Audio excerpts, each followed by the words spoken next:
So I'm in Anthony Vaccarello, Love. Saint Laurent.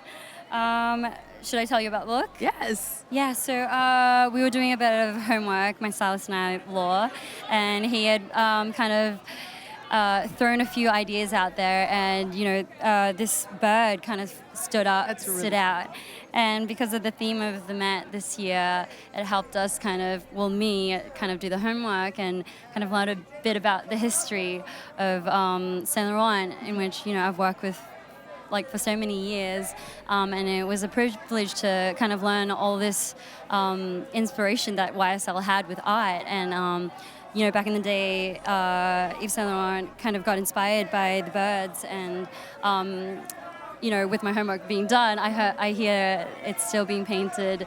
It's painted at the roof of the Louvre, in which Oh, wow. I'm dying to go see now, and so we just thought it was like so inspiring to see how they've kind of used art to create these symbols and icons that kind of represent, the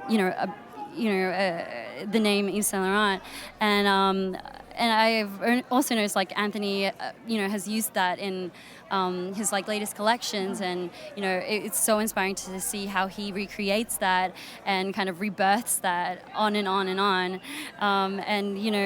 it was really fun to see how he placed the bird on this incredible silhouette that he effortlessly does all the Beautiful. time. And so so this is it, and I'm just like blown away, and Tiffany is here. The jewels. It's helping the bird, I feel like. So I'm really happy that it feels like the bird is kind of like pointing at the diamond. It's really cool. It's really cool, Rose. I felt like you just taught me some things. I'm so Thank sorry. you. I talked Thank for you. so long. No, I love Jesus. it. I'm learning. I'm like, oh, I didn't know that. I didn't know that. Well, thank you. I'm just excited. I'm like, ah! I know, and you look gorgeous. So I want to ask you, when you perform, how does fashion inspire like your performances, or how do you decide like what you're going to wear on stage?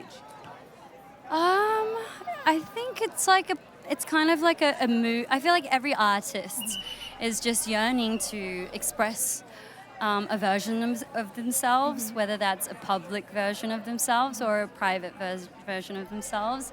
And so depending on what I'm, kind of like dying to express, I think kind of changes the way I would pick an outfit or pick a persona or a personality for a day. And so it's just about like everyday life and really like kind of tuning into oneself, I would say. I love that. Well, Yeah. Rose, thank you so much for stopping by. I hope you have the best time tonight. Thank you so much, Of course, you too. of course. Thank you.